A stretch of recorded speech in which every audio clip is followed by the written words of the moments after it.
You know what I think is actually funny about the look that we have going on right now is that we're both wearing our RotoWire shirt. We're both wearing glasses, except I look like you without like a wig on. Like you look like me with a wig on because you have the big fluffy hair. Yeah, And I of gotta cut course, that, I guess. But no. Oh my God, that's sacrilegious, my friend. Do not cut that hair. You know how jealous I am of that. well, it's not that like thick or anything. It's just kind of long and curled a lot, so it kind of Oh, like. But I'm it's just I don't get haircuts. I just shave all my hair off like twice a year or once a year, I guess in this case. Yeah, I mean, Um, at this point, though, I mean, you have like that's what my back hair looks like. I mean, I don't mean to be explicit. I know this is a sports podcast, but it's I mean, at some point we're going to be brought to you by Mangroover. But anybody who tunes in to see Mario and John, I'm Alan Seslowsky, sitting in for John McKegney on the RotoWire Fantasy Football Podcast, midweek edition. Of course, I'm here with Mario Puig, and we are going to be performing a 2-round mock draft for your redraft league, single quarterback league. A shocking draft. Right? You weren't so sure when I titled this shocking. oh, I wasn't. It wasn't an uncertainty thing. I was like, oh, if we're doing a wacky draft, that sounds fun. I mean, I could do that. But if we're doing a normal draft, I wouldn't want to get too wacky. Yeah, no, don't get wacky. Just pretend. And also, this is the parameters for our draft. Is that you're not pick like if you're pick because you're going to pick first overall. Okay, Okay. you're not, and then when you pick third, that's not the same team. You're operating as an independent manager. So Mhm. when you pick first, the next player that goes on your team is the player that you pick at 24. Sounds good. Yeah. Yeah, so you're operating independently. And what this exercise really does is kind of parses out the first round. We're here in June 1st, and there's more uncertainty in what the ADP will form in round one than there ever has been before. How many best balls have you done, and have you had that same experience so far with the first round? I actually haven't done any yet. I've had a bunch of like at home stuff to deal with lately, but I mean to get into it pretty much right now. And yeah, not that this is answering your question exactly, but I've decided this year I'm going to do a little more like wide receiver heavy early stuff just to kind of hopefully not get too many injured training camp injury running backs at high prices right now. But yeah, once I get, I don't know, 10 teams in, maybe I'll have to reassess and try to make like a responsible portfolio rather than what I usually do, which is just kind of impulse drafting my favorite guys over and over. You hit on something that I've already because I'm 30 best balls in already. Okay, so Okay. I'm deep. I'm deep. So this is perfect. So you have the person who's coming out of the trenches, and a guy like you who's battle tested has not yet been in the trenches. So this is going to be a perfect, perfect push and pull for Yeah. sober thought and what I'm going to be a little bit jaded because I've been in the streets a little bit. Real quick, let's pay some bills. Everybody knows that the RotoWire Fantasy Football Podcast brought to you by Dynasty Owner. Do you love fantasy sports? Are you ready for a new challenge? Dynasty Owner is basically the next level of fantasy sports, Mario. You go in, you do contracts, all that kind of stuff. I'm doing my first Dynasty Owner team this year. So if you think you're one of the best Dynasty players, and we know everyone always thinks they are, go in there and try dynastyowner.com. I think is they have a very cool setup. It's not complicated. It's just more of a challenge. So that's I want everyone to go check that out. Just if you're going to go peruse the site. All right, here we go. Mock draft.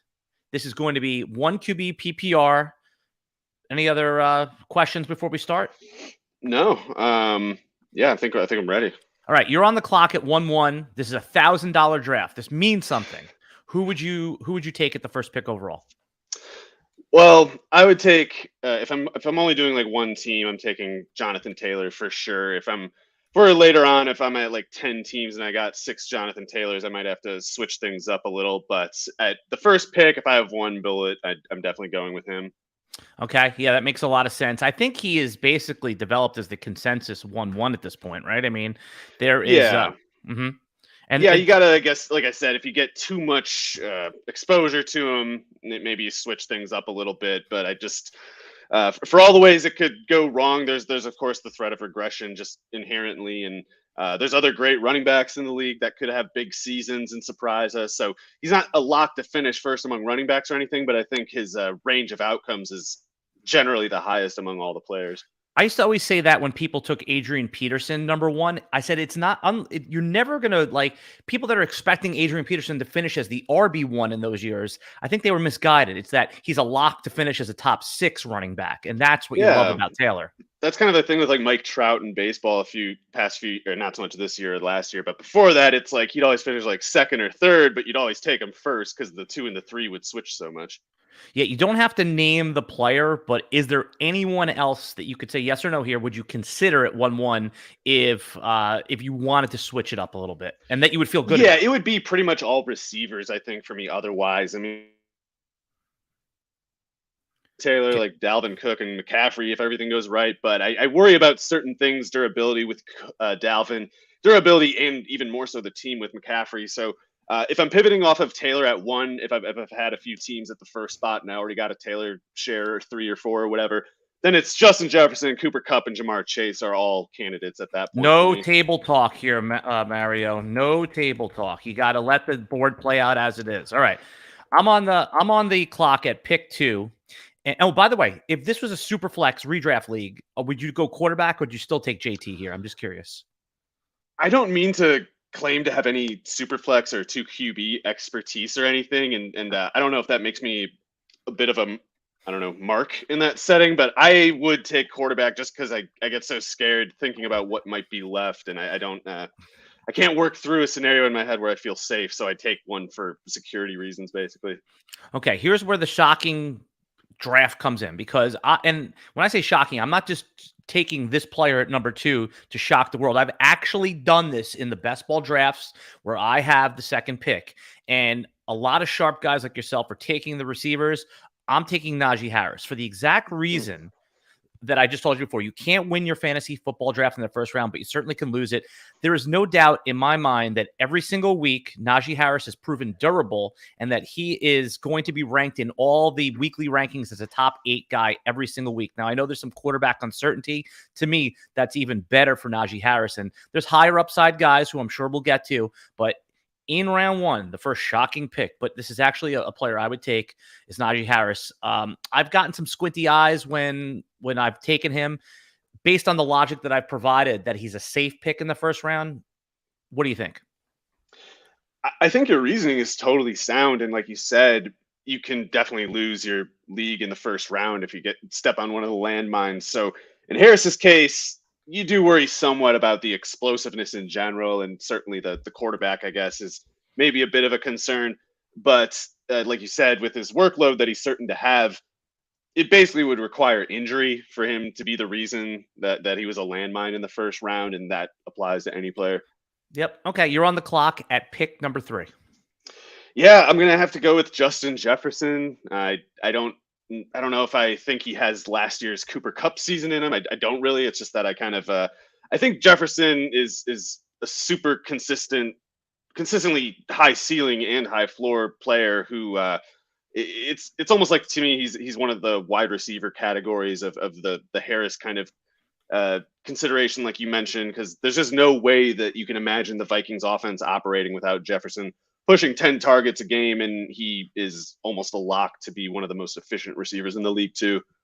Yeah, I had this discussion with a friend of mine yesterday, and we were talking about who's going to be the first wide receiver off the board. I agree with you. It's Justin Jefferson. He was yelling and screaming for Cooper Kupp, who, by the way, I'm going to take at pick 4. I'm going to take him at pick 4. And but I think that, it's like, what's the outlier? See, we already have 5 or 6 seasons of Cooper Kupp. It's only one time that he's had this amazing all-time season. Most of the time, the reason his ADP was round 4 last year, round 5, is because that's what we thought of him. Now, we know that Matthew Stafford is the quarterback, and previously he didn't have good quarterbacking. But what's the case why didn't you take Kupp as the first wide receiver off the board? So if I had a bunch of teams already and a decent amount of Jefferson exposure, I would totally be okay with taking Kupp at 2, even 1, if I needed to. And it's not that I really expect him to regress so much. I would kind of be disappointed if he has less than 1,700 yards or less than 100 yards a game. It's, for me, the knee. He's had a bit of a knee history. I'm not worried about decline or anything, but that knee has had problems in the past. And I don't know, maybe I didn't watch closely enough to know for sure if anything changed last year. But generally, the Rams have left Cooper Kupp with a lot of dirty work that doesn't really you don't see other star receivers having to block linebackers the way Cooper Kupp does. So that's a little concerning to me.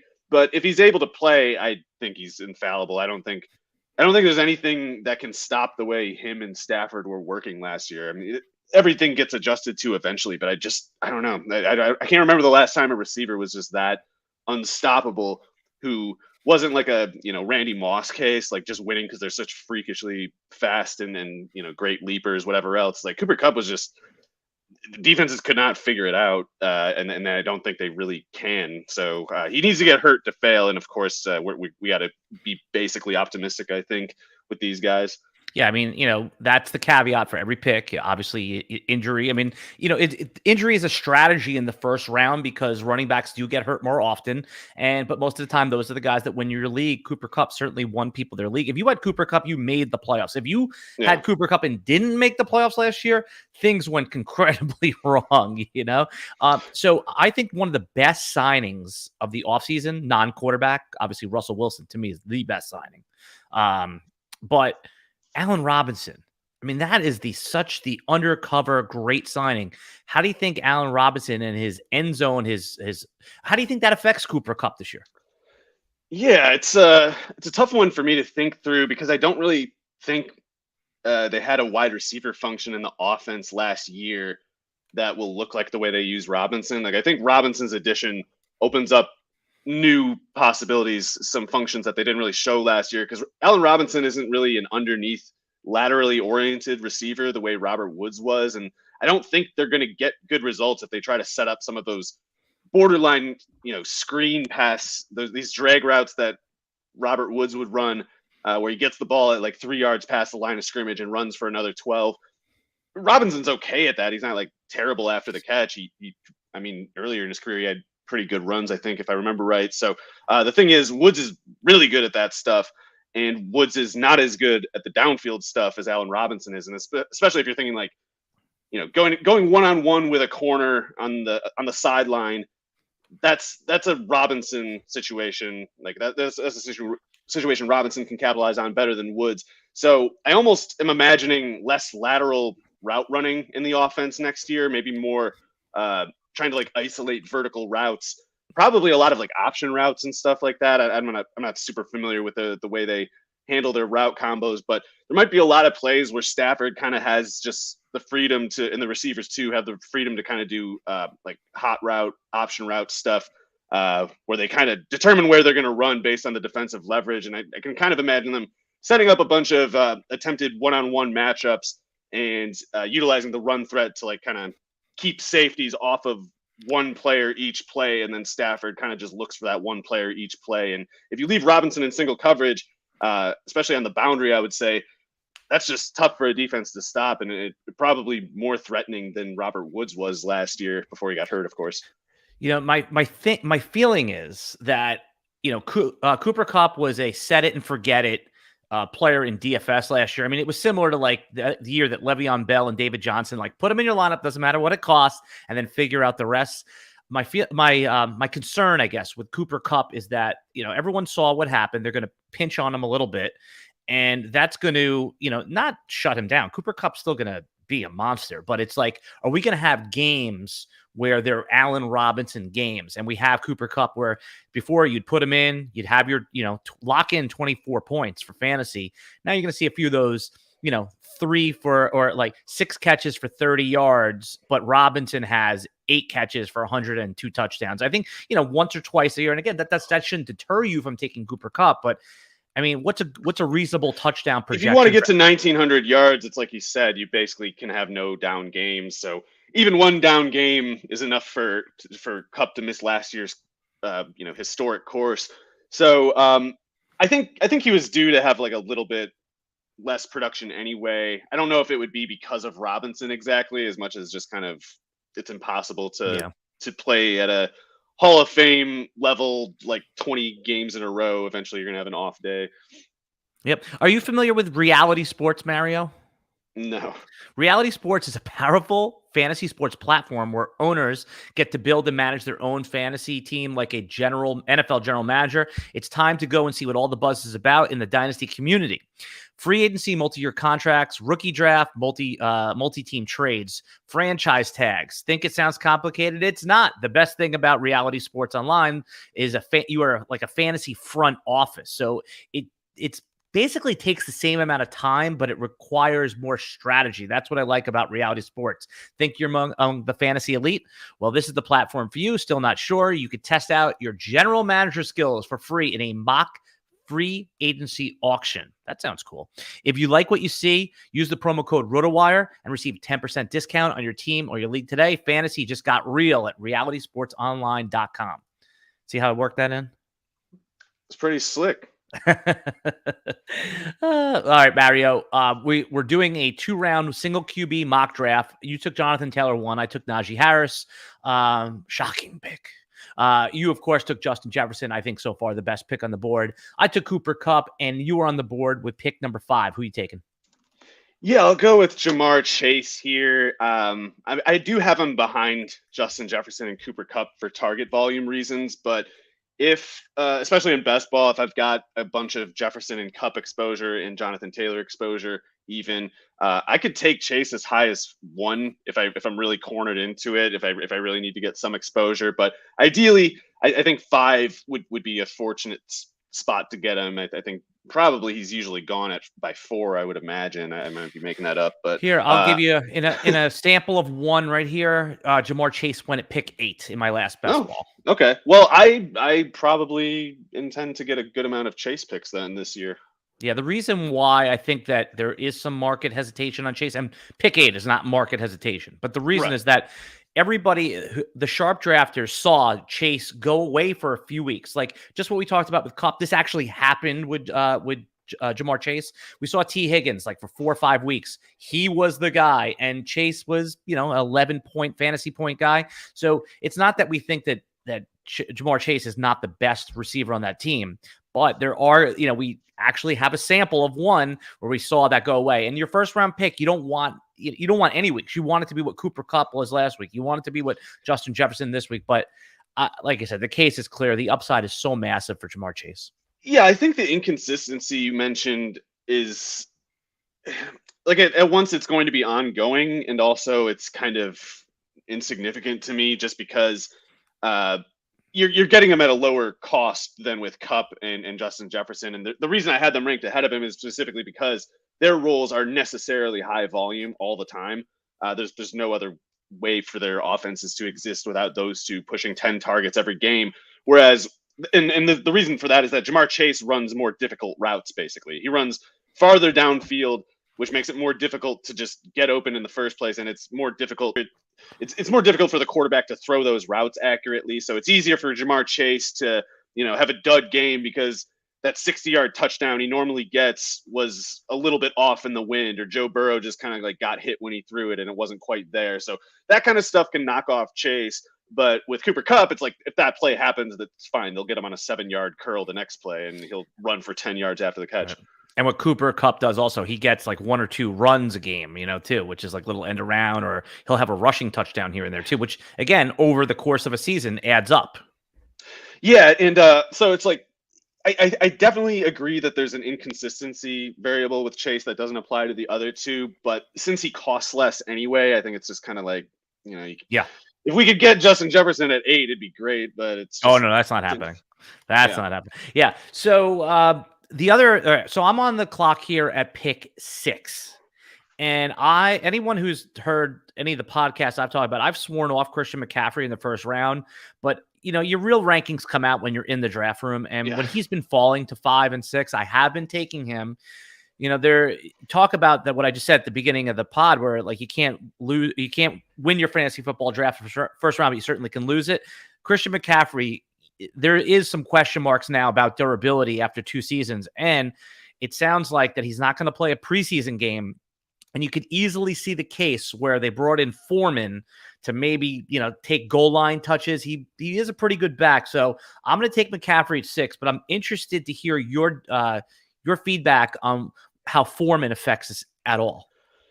So Foreman was a pretty cheap contract. I think he's a good player. I like Foreman. I've liked him since Texas, but um, I think he's more of a problem for like Chuba Hubbard. Really, Oh yeah. I think the Hubbard thing is pretty much done. I don't really think he can play.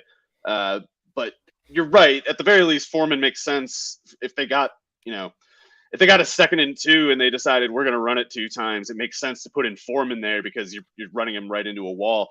So that is something that could, I guess, sap a rushing touchdown count that we already don't expect to be very high, and maybe the most dysfunctional team in the league.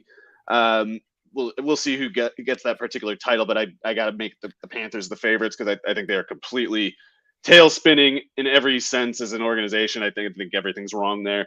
So I want to ask you about that because that's a good thought. Who do you think the Panthers will start at quarterback, and who do you think they should start at quarterback in week 1? Those are 2 different questions. Yeah, so I think who do they have just Corral and Darnold. Corral and Darnold, and you could even talk about like a trade if you think that would happen. I personally don't, but yeah, I don't. The Baker Mayfield thing is weird. He's difficult to move for the Browns, and I don't think any team wants to pay anything to get him. No. So and the Browns may need him. I mean, another allegation about Deshaun Watson. Yeah, I don't think Watson's playing this year. So I don't even know what that means Baker would play for them because he might be just so alienated that he can't. I have no idea. But in any case, Jacoby Brissett cannot bring the Browns to the playoffs. Baker Mayfield at least can't get them to 5 wins. Right. That's what I'm saying. So Baker Mayfield can do that. So certainly. Yeah, Baker Mayfield might be bad or something, but he's way better than Brissett. They can't let Brissett on the field. They gotta like trade for Heineke or something like that. Bring me into the Panthers QB world. I want to know what's going to happen. Yeah. Here. So I think it's doomed. I don't think it matters who starts, but I think Darnold will start, I don't know, 4 or 5 games. It won't go well. They'll put in Corral. It'll go worse. Maybe like 6 quarters. That'll be it for Corral. Ooh. Then it'll be back to Darnold. And then if it gets bad enough, maybe they'll go to PJ Walker or something for a game. But it's going to be hellish whatever way it goes. Wow, that's a damning praise. So it's interesting because the Panthers have a different, let's call it, say, motivation than say someone like Atlanta, whereas it seems that the Matt Rule and them are fighting for their jobs, whereas Atlanta is basically, I think they have every motivation to see if Desmond Ridder is good, because when they undoubtedly get a top 8 pick next year, they don't have to go quarterback if Ridder ends up being Dak Prescott or Russell Wilson, right? I mean, the chances of that are 5%, but at least you want to see if that 5% is real. I mean, the scenario you laid out makes perfect sense. I personally don't have any confidence in guessing which way that would go. And one reason for that is I think the Falcons are going to be surprisingly competitive, mainly because of Arthur Smith, who I just happen to think is a really good game planner. Not that I agreed with everything that he did last year, and I really hate the depth chart. I hate the roster that they went into the regular season with, but I don't know if that was more on the GM than him. In any case, going into this year with Drake London at receiver and Kyle Pitts, he's going to be turning in 22 in like October, so he's still going to be getting better all the time for the next 2 or 3 years. Kyle Pitts, you're talking about, right? Kyle Pitts. Yeah. So him and London and Cordarrelle, I think, like Arthur Smith, I think found a way to use Cordarrelle. I don't think that was just Cordarrelle getting a couple lucky breaks here and there. I think Smith is a more pragmatic coach than most, and I think he can find ways to make players useful that other coaches wouldn't. With that said, they obviously have a terrible roster, and especially on defense, I would say they have a terrible roster. Even their offensive line, there's 2 guys, Jalen Mayfield and the right tackle, Caleb McGarry, are just absolute awful players, or at least last year they were awful. Just got Matt Ryan killed over and over.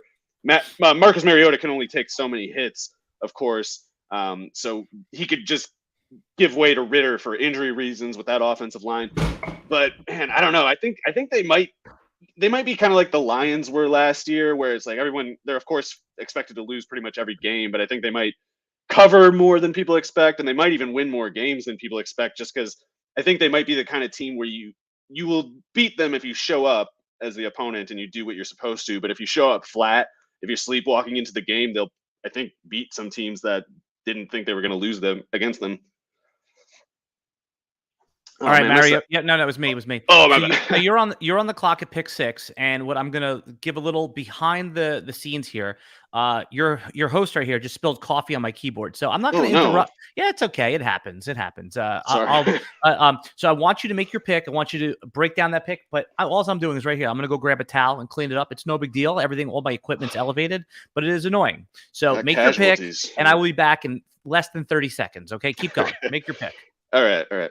I'm going to go with Dalvin Cook here, and there's certainly concerns with him, but for me, well, geez, I don't want to just assume that legal thing with that woman that he allegedly beat. I don't want to just assume that's going to go away forever, but if it does go away, we still have to worry about Dalvin Cook's shoulder, which has been separated like 3 times now. So that's concerning. That gets it easier to separate in the future. Hits are going to knock that shoulder out that wouldn't have, before he already knocked it out 1 or 2 times. So with that said, if Dalvin Cook does not get hurt, he's just going to rake because he's an elite talent. And he's in an offense that should be totally competent at worst. It might be one of the better in the league, actually. So, yeah, I think that Dalvin Cook's usage, max range usage, can't theoretically match McCaffrey.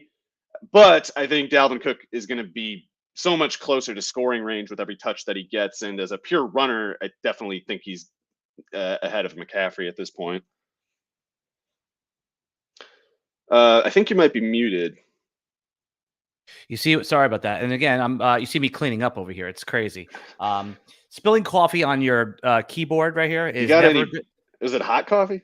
No. It was lukewarm. I've been sitting here for a while. So now I have like that smell of coffee, but it's like the smell of spilled coffee. It's similar to the smell of like beer in a bar. You're starting to smell like a laundromat or something. Yeah. Public laundromat.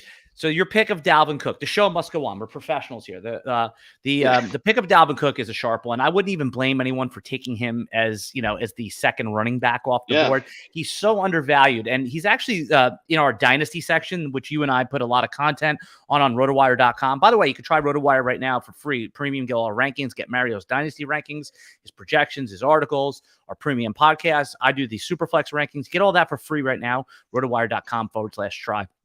Unlocks the paywall for 10 days. But Dalvin Cook is the player I get the most questions about in Dynasty.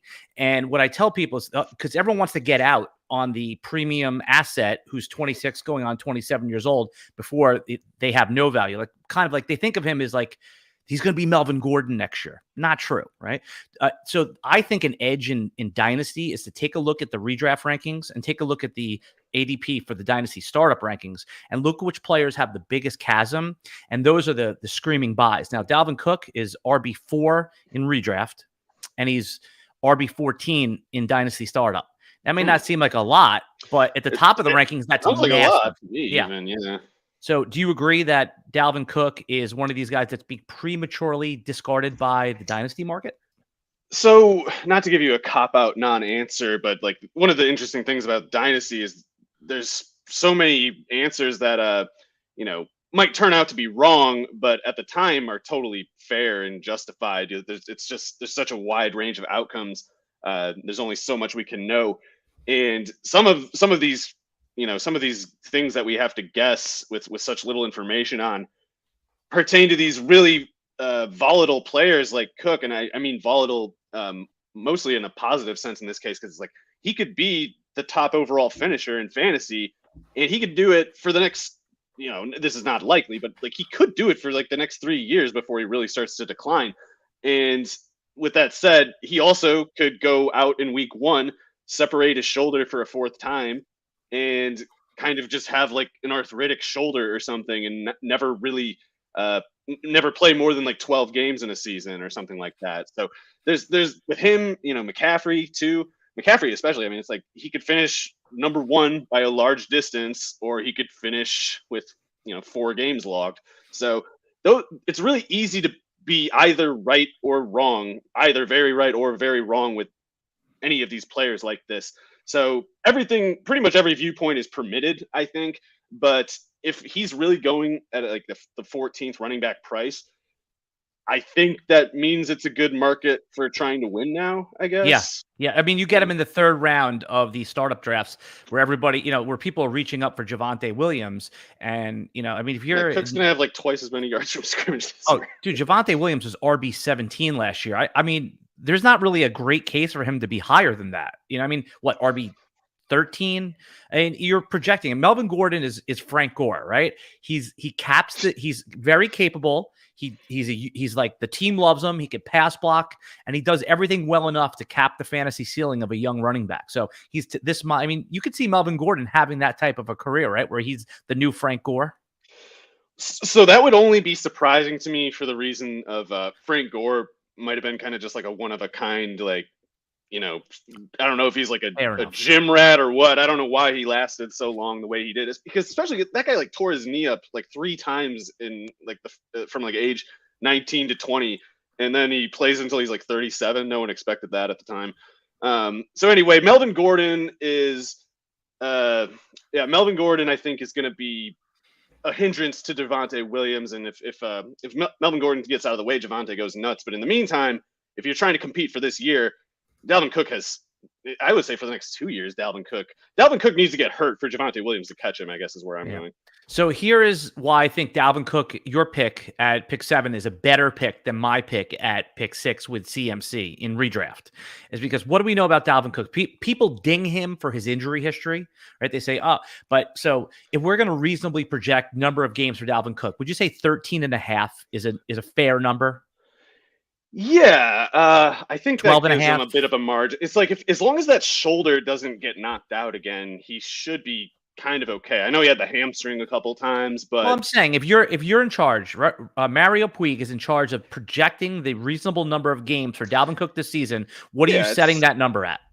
Yeah, I might be more of an optimist, so I might be kind of like 15 or something, but it's not unreasable. But everyone would bet the under. You need to set the line so people are like not sure which side to take. 14.5. Fine. Or something. So here's my greater point: is that he gets dinged. Dalvin Cook gets dinged for his perceived games he's going to miss, but there is no player. There's 2 players, but that are first round picks. One player is a first round pick that has a clear handcuffed who you could get at a reasonable cost. And Alexander Madison is that guy, right? If you draft out Alexander Madison, should probably be a 9th or 10th round pick in single quarterback leagues, but you could take him in the 7th round if you're the Dalvin Cook manager, right? And you have. So I'm looking at sorry to interrupt. I'm looking at NFFC ADP from I think the past month, and it looks like Madison goes just in the first 10 rounds, which I don't know. It would be great to have Alexander Madison as a Dalvin Cook investor. That might be a little too high for me, though. That might be like a pick I need to be getting depth at receiver or something. Fine, but what I'm saying, and I agree with that, like you should not be taking Alexander Madison at his draft cost. But what I'm saying is that if you are getting Dalvin Cook at such a great value, pick 7, and you want the insurance card, you want the place where that like you don't even, the thing that you don't like about Dalvin Cook is that he's going to miss 3 games, or you assume he's going to miss 3-4 games. If you have Alexander Madison on your bench, you're not even worried about that anymore. And again, bench size is going to play into it. If it's a 4 bench maybe size, easier in Dynasty than redraft to arrange that. In Dynasty, if you can get Cook at running back 14, just get Madison a little bit later. And it's in Dynasty, you can find other ways to fill out that roster spot, I think. Getting a big profit from Cook as it is. The problem with Dynasty and Alexander Madison, and this is a discussion, is that he's an unrestricted free agent next year. I think that there's a chance they let him walk. So you could be, Alexander Madison will be 24, so that's still, he could get another he's gig. Young. Right. He can get another gig, but next year you got to assume that's why the Vikings are loading up on some of these 4th and 5th round running backs. They took what's that guy's name? It's like Nuango. Ty Chandler. They took in I'm talking last Wanwu.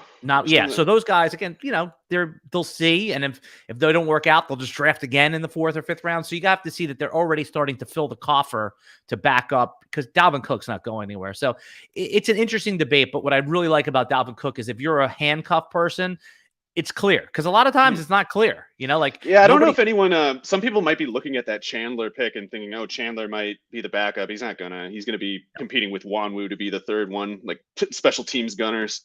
Okay. All right. So I'm on the clock at pick 8, I believe, Mario. Is that right? Let's say yes. Sorry, I'm keeping like a list of guys off the Yep. board and not an actual order, but We're in a PPR league. yeah, We're in a PPR league. I'm taking Austin Eckler. There was a couple guys I was nice. deciding between, but it's funny. He had that massive touchdown count last year, I think it was. And do you want to? Let me look up on. Actually, don't look it up. I want to surprise you here. So I think his rushing touchdowns were like 12 or something like that Eckler? last year. Yes. Yeah. What was his previous high in rushing touchdowns, Mario? Take a guess. He's been fantasy 6. relevant for. Okay, it was 3. Oh, wow. Right. So betting on touchdown regression for Austin Eckler is a sharp strategy. He's been going in the top 5. Wouldn't take him there. Austin Eckler has been on record as saying he wants someone to relieve him, and I would think that in means the red zone. Or just, he doesn't want to take the hard hits. Mm-hmm. At the end of the day, and they drafted Isaiah Spiller. Where were you on Isaiah Spiller? Do you think he's an adequate backup, someone who could take 8-10 touches a game? Yeah, so Spiller's history is kind of interesting. It was pretty recently that you had a lot of people in the Dynasty scene, the NFL, whatever, Twitter draft scene, who were kind of hyping him as like a first-round pick or something. And that I emphatically rejected. I did not think he was anything close to that. But where he ended up going was fine, like the 4th round. And yeah, to be the kind of between the tackles specialist, kind of like a backup in title, but one who's the first in line for a particular function, that's totally suitable, I think. I mean, he's definitely not some bum. He can do a lot of things totally fine. But yeah, he wasn't like a first rounder. It's just people got a little too ahead of themselves with him. Yeah. He'll be better than Josh Kelly for sure. Yeah. So I think that there's a case for Spiller, and I'm going to give you the Super Bowl bold case take of that. If that does play, if he shows NFL capable, we could see it. Because the offense is so good, the LA Chargers offense is so good, you could see Isaiah Spiller, if it works out, getting 8-9 touchdowns this season. Not a lot of yardage, but they could use him on the goal line. Again, that's the Super Bowl case for him. So the one thing in defense of Eckler, though, I think that regression was, the low rushing touchdown total from before, I think that was mostly because of Melvin Gordon being there. Fair. And I don't think Spiller's going to do that. Like Spiller, I think, is a guy who give like 10 carries to a game and ideally short yardage in the red zone, whatever. So I do think the Chargers are pretty dependent on Eckler. Like if he regresses to 3 rushing touchdowns, I think the Chargers had a bad year. But yeah, you're right. He can only take so many hits. I mean, he's like 5'9", 190 or something, and he's openly, and he's a fantasy football guy, right? He's been, so you remember last year when he told everyone pick up Justin Jackson, we weren't sure which back to pick up, and then Justin Jackson won you week 15, which is huge. I'm going to be listening to Austin Eckler, and if he says, oh, my guy Isaiah Spiller, man, he's going to, draft Isaiah Spiller. So, all right, you're on the clock. We need to pick up the Javonte hive has found me, man. That's right. They're coming after you, man. Coming at you. Yeah, draft him first overall. See how it goes. Anyway, so one second before we pick up, we're going to take a quick break not for our YouTube audience. We're going to take a quick break for our podcast audience. Stick with us. When we come back, Mario is going to make a shocking pick at 9th overall. We'll be right back. And we're back. So we're doing a 2-round redraft, 1 QB mock draft. Just to give a quick review, Jonathan Taylor went first, Najee Harris second, Justin Jefferson third, Kupp 4, Jamar Chase 5th, CMC went 6th, Dalvin Cook 7th. I love that pick. I took Austin Eckler at 8th overall. Mario on the clock. We need to pick up the pace slightly. Let's knock out these next few picks. Who are you taking at 9? I'll take Stephon Diggs. I think last year marks kind of almost a worst case scenario for him. And I think Josh Allen's probably going to complete a higher percentage of his passes this year for a little bit more yardage per attempt. And I think that will kind of propel Diggs more toward his 2020 numbers. Okay. Like that pick, can't argue. The market's going to be down on him a little bit because I think he's too cheap. I think he's way too, Yeah, I think in some of the sharper drafts, he'll go on the 1-2 turn or, I want that pick then. I think that's a really good value. If you're on the end cap, and we'll get there when we get there. All right, I am on the clock right now. And, it's funny enough. I want to call, there's a couple of running backs here who go in the 2nd round, but I am just going to draft how I would draft. So I guess this is a shocking pick, Mario. if I'm on the clock at 10th overall, I'm taking Aaron Jones, and I'll tell you why. It's not that Aaron Jones will be splitting touches to some degree more than he ever has, probably with A.J. Dillon. But look at those games that Aaron Jones had without Davante Adams. Guess what, everybody? Davante Adams isn't there all year. I love Aaron Jones. Yeah, Aaron Rodgers is circle of trust guy. There's one guy as of today, June 1, who he trusts, and his name is Aaron Jones. Aaron Jones every year gets you double-digit touchdowns when he combined his rushing and passing. I think that if there's a player that goes in the second round that could finish as the number 1 overall running back, it's Aaron Jones. I'm not screwing around and waiting. If he starts to move up, I don't want to chance it. I'm going to take him at pick 10. I'm happy in the NFFC where you get third round reversals to get a late pick because I want Aaron Jones. I want a good player in the second. And then I'm going to be sitting in prime pole position in the third. Give me the quick Aaron Jones feedback and then give me pick 11. I love Aaron Jones. I think he's almost kind of to Green Bay what Eckler is to the Chargers, to the kind of thing where if you're not projecting them to score a bunch of touchdowns, you're just not projecting that team to score a lot of touchdowns. So he's explosive. He always has been. He's been the same player going back to UTEP. Never should have fallen to the 5th round of this draft. So I think he's going to bounce back after a little bit of a down year last year. Yeah, his ADP is 20, so it is shocking that I'm reaching up to take him there. But I think that the market is just missing on him right now, and they think that he's going to be a split guy, which could be, but the reception should more than make up for it. Give me a pick 11. Yeah, I'll go with Davante Adams while we're on that subject, I guess. But yeah, he's I think in for a downgrade going from Aaron Rodgers to Derek Carr, but especially in PPR scoring, I think he's one of those first round picks that just cannot hurt you. Oh yeah, no, it's funny because Adams is he's always been the first wide receiver, the second wide receiver off the board. The uncertainty is driving him down, but he's still Davante Adams. I know he's catching 100 passes at least. Yeah, maybe not for that much yardage, maybe not for that many touchdowns, but he's catching 100 passes for sure if he has the 14 games or whatever. Okay, so what we're going to do is I'm going to pick both picks on the turn, and then when we get back the other side, so we'll reverse the order here. So if I'm picking from the 12 spot and I have 2 picks and I'm at this point, there's a lot of different ways you can go, but it's not necessarily just when I thought I was out, Mario, they pull me back in. Do you like The Godfather? I am not well versed on it, I'm ashamed to say. But you know that line, right? That's yeah. I mostly know it through Silvio Dante. Right. Well, that's Sopranos, man. Yeah. That's I'm saying he does it. That's his bit in the show. Yes. Right. Okay. They're fair enough. Silvio, do the thing. Right. Very good. You know what? I thought I was about to school you here and you schooled me. So the reason why Al Pacino in Godfather 3 says just when I thought there, because he was trying to go legitimate. And I think one of the most legitimate ways to draft is don't take an early round tight end. It's so bad. It's such bad process. It never works out. I tried it with Gronk. I tried it with Jimmy Graham. It's never worked out for me, I should say. I don't want to, if you want a league like that, good for you. But when the minute that Tyreek Hill was traded, I was like, oh my God. There's the under over for targets for Travis Kelce is going to be like 147. He can get 107 just targets alone. He's a great player. You get such a positional advantage. I'm going to take Travis Kelce on the turn there. And then I just don't want to be left out of the running back bonanza. I don't like what happens on the way back. So I'm going to take DeAndre Swift there. I like the receptions. There's a couple other guys that I considered, but DeAndre Swift just seems like he's a good player. The Lions are ascending. They're going to use him as part of their game plan. Quick comment on that. And then you're going to be picking at the 2.2. I'm a little concerned about DeAndre Swift. I like the talent, certainly. I think he's very dangerous when he's on the field. I worry about how much he's going to be on the field. I'm not sure he's the kind of guy who can take on the volume that's often in his prorated projected stats. He has broken down both seasons in the NFL and the 1 year at Georgia where they tried to give him a big workload. Like he split time with Elijah Holyfield early on, if I remember right. And then he had 1 year where they upped him to like 15 carries a game and he had a shoulder issue by like October.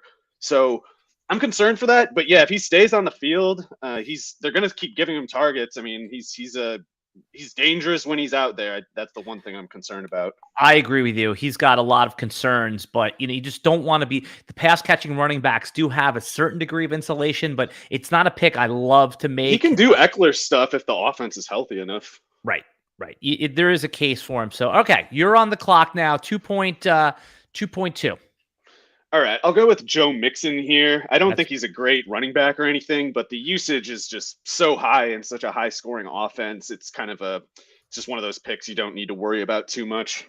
Yeah, that's who I was considering had I not taken Swift there. So that in these drafts, Mario, who's going in the top 5, like we're taking him way below ADP. In all Swift is going in the top 5? No, Joe Mixon. Oh yeah. I was thinking about Mixon for the past few picks, to be honest. Yeah. Are you any concerned about the usage on third down, pass catching? I mean, not really. I mean, sorry, did they add anyone? I know they have P. Ryan, and he was doing some of that. So I don't know. I think he's gonna get 15 to 25 carries per game in any given game, and then if they fall behind, he should get a couple 6-catch games there. But yeah, I guess if they're rolling and they're kind of controlling the game, maybe they don't throw to Mixon that much.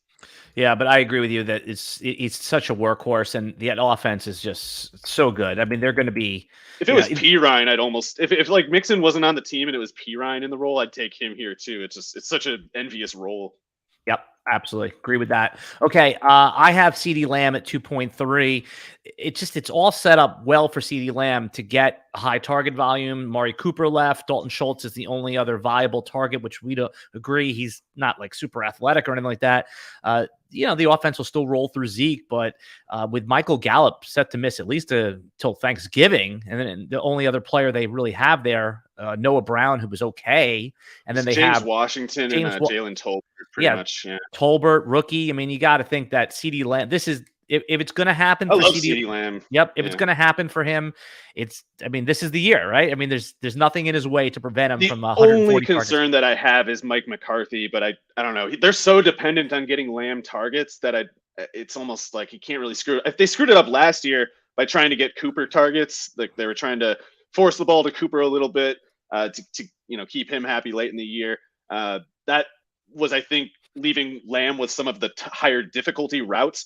And that's, I think, why his targets kind of fell off a little bit late in the year. But if CeeDee Lamb is going for less than 1,400 yards this year, you need to be out on Dak too. Yep, that makes a lot of sense. If there was better offensive coaching, Lamb would be going at pick 10, pick 11. If you gave McVay this offense, they'd put up like 40 points a week. Right. So I'm the price of Lamb is baked into his second round cost here. So you're very happy to get him. And Dak is, if you're into stacking, Dak's a stackable quarterback. You don't have to pay the premium for him. All right, you're on the clock. 2-4. What do you got? Scared about the foot, but I'll go with Derrick Henry and try to be optimistic about his health there. How did I, not you, how did I not think about Derrick Henry? I thought about him when I was taking Eckler. He goes in the top 5. That might be a miss by me. Well, it's like you said, getting those landmines in the first round is how you take your team out right away. And we don't know what's going on with that foot. They made him rush back. They shouldn't have done that. I hated that they did that. And I'm worried about his future because of it. So, and I would have been worried anyway, just because of he put so much torque on that foot, being such a freakishly huge and forceful player, so fast for how huge he is. That's all going on the foot, Yeah, so there's our shocking pick. Derrick Henry falls out of the first round. The second round, he probably won't do that. In your draft, he'll go top 6, top 8. So okay, but I do but there is uncertainty. I think maybe we're right about that. Like you don't want to base your whole team on what you saw last year, because when Derrick Henry came back, it didn't look 100%, right? I mean, we're going on track. They rushed him way back. It shouldn't have happened. Yeah, I mean, they needed him for the playoffs, and he is superhuman. On the podcast one time, I interviewed his high school coach, and they try to scale. The legendary gave him. Did you see his high school tape? Oh yeah, I mean, I interviewed some of the funniest football film you could ever see. Totally. Yeah. I had his coach on the podcast. So it was, we'd said, like, is that child abuse to give him 50 carries? He goes, listen, I tried to not do it. He would basically goes, it's child abuse for the other kids. Yes. That's what he said. He goes, so he wanted more. He said he scaled it back. All right. Moving along here. We're in pick 2.4. Now, this is risk, but I think it's worth the risk. Alvin Kamara is possibly facing 4-game suspension. I'm making the number 4 up because that's what seems with his Pro Bowl incident in Las Vegas. Now there's a chance that nothing happens, but in the second round, even if it's 4 games, I'm okay with it. He's one of the few guys, he's one of only 3 active players that has 5 RB1 finishes. Can you name the other 2 that are active players that have, I think it's let's call it 4 RB1 finishes that are still active in the NFL. And I don't mean RB1 overall. I mean top 12. Top 12, the position. Chubb, nope. McCaffrey. Nope. Ready? I won't keep Alvin, Zeke, and Mark Ingram. Oh, of course, Ingram. So I think Kamara is really, really good. I think he, on a per game basis, will be excellent. I am worried about a suspension threat. I think he got himself into some trouble there. There's footage of him doing this, he kicks the guy 6 times or something. And even worse, I think maybe he said that to the police, the guy was running from me. It was if the guy's running from you, you're not in self-defense justification at all. So I think he's going down for at least 4. Yeah. All right. So, but if it's 4, let's say it is 4. Let's say they announce it today and it's 4 games. Do you think pick 2.5 is still reasonable draft cost, or would you not do it at that point? I wouldn't, but I can't say anyone's wrong to do it. I'm afraid of the risk. And part of it too is he could miss 2 or 3 games because he pulls a hamstring or something. Yeah, but that's right. And that's baked into his normal, but there's nobody else there. Right. He is the offense. You have rookie. I guess maybe Ingram is going to get his his 5th RB1 finish this year too. Can you believe it? He's on the waiver wires in deep dynasty leagues. Mark Ingram, I think, is a very good. If Kamara's going to miss time and we're all worried about that, then apparently we should be drafting Ingram or Tony Jones or something higher. But you don't see either of them in any demand. Yeah, no, Ingram's an interesting, week 1, week 2 play. I could see him, being useful. All right, you are on the clock, Mario. We're doing our 2-round mock. We got to speed it up. We're going to try to get everything under an hour here. You are on the clock, I believe, at 2.7. Okay. Yeah, I'll go with Chubb 2.6, here. 2.6. Okay. I'll go with Nick Chubb here. I know his ceiling is somewhat capped by Kareem Hunt being there. And for what it's worth, I don't expect Deshaun Watson to be playing much at all this year. So I'm not really anticipating a 20 touchdown season from Chubb. Like I normally would if he had a decent quarterback on the field. Nor do I think that Kareem Hunt will be cut. I think that's absurd to suggest. But they could trade Hunt, and Hunt can get hurt like he did last year. And whatever the case, if Hunt is out of the way, Nick Chubb goes straight to the, top 5, something like that. So I like Chubb a lot where he tends to go at, I guess I do every year. Yeah, no, Nick Chubb always undervalued because he doesn't have it in his range of outcomes to finish as the RB1, but if Hunt gets hurt, Chubb's a really good pass catcher. It's just he's had Hunt there to block him a lot. But yeah, I think Hunt is really good, and I don't think Hunt is going anywhere unless some other team starting running back gets hurt and they offer a 3rd rounder to the Browns, because the Browns are going to get maybe a 3rd rounder as a compensatory pick when they let Hunt walk next year. Yeah, that's interesting. And they also have Dearness Johnson, and they drafted Jerome Ford, so they're still loading up on the back end. All right, I'm going to take Leonard Fournette. Again, this is a player that I would take in the end of round 1. He's locked in for a workhorse role with only a rookie behind him, regardless if you like Rachaad White or not. Tom Brady and rookies, there's not a long track record of him being rookie running back, I want you pass protecting me. You study the college tape. Is Rachaad White known for his pass blocking? Is he known not to be a pass blocker, or is he just somewhere in the vast middle? He's the kind of guy you want running routes and getting touches. You don't really want him blocking that much. I don't know how good of a blocker he is. I just mean to say, when he's on the field, I expect them to use him because I think he's pretty dangerous, from scrimmage. So I think Rachaad White is almost exactly the same as Tony Pollard. Okay, fair enough. And what we saw is when you have a workhorse like Zeke in front of him, there's, Tony Pollard was not he's a good fantasy asset, but he hasn't been used. He's overrated by almost everybody, though. He hasn't been useful. You've had one projected start from Tony Pollard, one where you kind of threw him in your flex and you got lucky, but there was only one defined start for Tony Pollard. Leonard Fournette, just like an NFL 6th man kind of thing. He's good all purpose, but he's never going to take on volume. And if you give him volume, he'll fall apart. I agree with that take. So Leonard Fournette at 2.7 is at ADP. Again, I would take him a lot higher than that, making up for my terrible miss on Derrick Henry. 2.8, Mario. What do you got? I am a little bit concerned about this pick that I'm going to make, but I'm going to go with Deebo Samuel. I think he's awesome. I'm not concerned about his part of it. And I love Trey Lance, actually. And I expect / hope that he'll be the starter. And if he is, I think he'll, by, I don't know, October, be much better than Jimmy Garoppolo ever was with the 49ers. However, even the good case scenario for Trey Lance is one that might be bad for Deebo, just because they will throw less with Trey Lance than they will with Jimmy Garoppolo. They'll run more, and Deebo might get in on that a little bit, I guess, depending on what happens with his kind of standoff with the 49ers, asking for more money if they're going to keep using him that way. I don't know what gives there, but if the absolute, most destructive scenario for the 49ers happens and they have to trade him or something, I don't think he was a product of the Shanahan system. I think he's just capable of everything that we've seen. So if he's in the Lance offense, I think it'll more or less be fine, just because I expect him to have plenty of touchdowns to go around, even if he catches something like 15, 20 fewer passes. But that reception count will go down with Lance in there. They're getting ready to pay him, man. He put all his social media up. All the trade they talk. Should. The trade talk quieted down. His ADP is around 13 or 15. I think you got a steal there. I love that call. Of course, it's not going to be the same type of workload, but I mean, he's still going to be a every week fantasy difference maker when he's there. There's so many different ways you can get him the ball. I like Saquon Barkley ahead of ADP. There's a lot of reason to not to pass on him there. I understand if people are cowards and don't want Saquon Barkley there, but I mean, we've already saw what his upside is, and I like the offense. I like the Brian Daboll, and I like what he could do from a passing perspective. So I'm hoping that translates into the running backs. I know that Saquon Barkley has not caught the same number of volume of passes due to injury, but also since Eli Manning left, I still think that Saquon Barkley could be, finish way ahead of his ADP. He's going in the third round. I'm happy to take him in the second. You're up at the 210, I believe. Yeah, I agree with everything you said about Saquon. I intend to target him quite a bit, at least until his price goes up. So yeah, this is kind of a dead zone for me. I'm feeling kind of gross about all the options right now. Good, but I'll go with.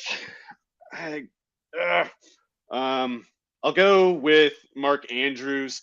I'm not thrilled about taking Andrews here. I don't think I think he's a really good player, and I think he's kind of the wide receiver one for the Ravens in function. But I'm not convinced that he's going to be better enough than Kyle Pitts this year. I kind of wanted to just take Pitts here, but I know it's too early, so I'm going to take. Maybe let's say I'm in this is not NFFC or something. It's a league where I can trade, and maybe I'll take Andrews here and see if I can kind of get the Pitts owner to give me a backup running back or something. I'm going to teach you a lesson right now, Mary. Right? You've been doing this longer than I've been even thinking about fantasy, but I'm about to teach you a lesson. I'm taking Kyle Pitts at 211. Oh God, no. Yes, and I would have. I almost thought about the last pick. So get your guy. Love Kyle Pitts. Yep. Yeah. And I hope that made you feel horrible that I'm taking him here. Because I mean, it actually made me feel better. It makes me feel less crazy for thinking so long about taking Pitts instead. Yeah. You know what it is that it's the second round is where I'm willing to take that big swing, because I know I will take a safer guy in the third round. Now, if you go, I always advise people don't swing for the fences. Take a safe floor in the first round. And then each round, your upside quotient, your risk quotient should increase. Kyle Pitts is the perfect upside quotient right here. Now, I think he'll go a little bit later than this. You would probably, in a real draft, get a swing at him in round 3. But I'm going to take him here. I had him queued up. You could easily see the case where you're like, oh, my God, this is a first-round tight end next year. So I'm going to take him at 211. You have 2 picks on the turn, and we're right under the number. We're right under an hour here. So this is perfect. Okay. So you're on the turn. You took Taylor at 1-1. Who the heck are you going to take on the turn here? 2 picks. I guess I got to go receiver. I'm going to be maybe a little bit unconventional and go with Mike Evans, even over Tyreek and whoever else, just because I hate Tom Brady. I'd love to see him do terribly this year, but I bet he won't. I bet he's going to throw 40 touchdowns or something upsetting like that. And if he's throwing however many touchdowns, 32 plus, and Chris Godwin is playing less than 750 snaps on the year, necessarily. Godwin got hurt, week 14 last year or something like that? I think he might be back. I mean, some of these ACL returns and Achilles returns have been happening really quickly lately, and he's a young, really athletic guy. So we'll see. But in any case, if we're as worried about the Buccaneers as we should be, or as I am anyway, and if we think Godwin is anything but a lock, then the slack necessarily falls on Mike Evans, or so that's how I see it. So I think Mike Evans is like a clear Hall of Famer. I'm very high on him in general. I think his numbers have been less than his abilities just because of Godwin mainly. But if Godwin's out of the way, I think Evans is totally prepared to pick up all of that slack and more. So I know that you thought that was a shocking pick, and it is. You know why? Because in my last draft, somebody took him at 2.9. You got him at a value. You thought you were reaching. You got him at a value. Yeah, I don't think it's. I guess to be tedious, I don't think it's a reach. I definitely stand by it, but I can understand why someone would be like, you should take Tyreek or somebody instead. No, that's all quarterback driven. I mean, Mike Evans is for me would be solidly over Tyreek Hill just based on the quarterback alone. I mean, never bet against Tom Brady is a good bet until it's not a good bet. All right, you're on the turn. So you have Jonathan Taylor. You took it 1-1. You came back and you took Mike Evans. Who would you start the third round off with, given that team build? I guess maybe I should go receiver. I'm not sure, but to be shocking yet again, I guess I'll go with Breece Hall here. Yep, there you go. Just because I think he's clearly a very good 3-down prospect, and I find his critics kind of annoying. The people who criticize that pick kind of annoying. So I'm definitely rooting for Breece Hall to get a Edgerrin James style Rookie of the Year award to make them hopefully stop talking. I actually got a dynasty trade. I want to run it by you. Maybe this helps someone out. I'm in a league where we just started, but the guy who has 1-1, obviously that's going to be Breece Hall, and I have 1-3 because it's a new league. I wanted Breece Hall, and he's agreed to move back the 2 spots. So let's assume that's going to be London. Okay, just for these conversations, he wants to, in order to swap places with me, he wants Zeke Elliott as the tax. So basically, it's London and Zeke for Breece Hall. Which side of that trade do you like better for Dynasty? London and Zeke. Mostly that's because I'm just very high on London too, and I guess I have some sort of Zeke truther thing going on too. But love Breece Hall. But you take the 2 players because I'm super high. I think there's a case to make for taking London 101. I would take Hall 101, but if someone took London first, especially if it's like a 2 running back, 3 receiver league, like how are you going to say that's a bad pick? I wouldn't. What if London went off the board at 2 and that pick now is Kenneth Walker? Would you do? Don't Walker? Like that as much. I like Ken Walker enough, but I think Hall is a notch above him. And in the case of Walker, it's like you need Penny to get hurt. You need which he already is, by the way. He already is. Penny's hurt. He's back in practice already. Oh, okay, he's back. But yeah, I like Walker. I think it was a justifiable pick by the Seahawks. I was a little bit pissed off at the time. I was like, why didn't you let him go to a team that's just going to feed him right away? But it's fine. He's a good player, but he can't have like the 3-down projection that Hall does. Not right now, anyway. I don't think it's an unknown whether Walker can catch or pass block at all. Whereas with Hall, you don't have to wonder. All right, everybody. You've been listening to the RotoWire Fantasy Football Podcast Midweek Edition. I'm Alan Seslowsky. You can follow me on Twitter at Alan Seslowsky. I'm sitting in for John McKechnie, who normally does the podcast with Mario. Mario, what's your Twitter that everyone should go follow you on? The Posting Scout, and they should not follow me. Yes, they should. They can, I guess. It's linked in the video description below. And 3 other things quickly I want to urge people to go check out is that we just put out a two pieces, and I want actually start with yours. What writing piece do you want people to go check out? And I'll link it in the video description below. Been doing magazine stuff for the past couple weeks, so go buy the magazine. Go buy the magazine. Well, the Drake London scouting report. I try to do like deep dive player scouting reports. Like Drake London, Gabriel Davis were a couple of recent ones. Zay Jones I did earlier in the offseason. Stuff like that I think holds up best with me. How high should people take Gabriel Davis in redraft? What round should they go get him? I would take him a little higher in best ball because I think regular redraft. Oh, sorry, regular redraft. I don't know, maybe like the 4th round, depending on how many receivers are already off the board. Okay, I like that. I was going to say 5th, but I like your aggressiveness. Depends on how many people. If there's other guys that are better, take them first. Yep. That makes a lot of sense. All right. And we just put out a Dynasty rookie mock draft. You participated in that. I'll link that in the video description below. You can see if you have a rookie draft coming up, all the RotoWire writers participated in a 12-team rookie mock. So you can see where there was some good, interesting picks in that one. David Bell got pushed up to the first round. I thought that was a little surprising. I see the case. I personally wouldn't do it, but I like the aggressiveness there. And you can see where all the quarterbacks went. It was a super flex draft. And also I just put out a Dynasty trade chart. I mean, you get it all the time. People say, hey, what can I get for this veteran? I'll link it in the video description below. I put by ADP the top 60 players and then gave you a suggested cash out for those players. So, and I ranked all and put all 32 quarterbacks from a Superflex perspective, what you could expect to get on the open trade market. These are all based on real trades that I have either participated in or saw in other leagues. So check those two items out. John McKechnie will be back next week with Mario doing his regular gig on, what do you guys record on Wednesdays, Thursdays? Yeah, Wednesdays. Okay. And I will be back on Friday with Joe Dolan from Fantasy Points. We're going to be doing a Dynasty podcast. So please check that out every Friday. We post a new podcast and new live stream. And anything else, Mario, before we get out of here? No, thanks for stepping in for John. It's always good to podcast record with you. I love it, man. I love working with both you guys. It's my favorite. All right, everybody. Thanks for coming and checking us out in the live stream. Shout out to everyone in the chat. And feel free to comment which picks in our mock draft here that you liked and which ones you thought were donkey picks. Mostly Mario's picks. Yeah.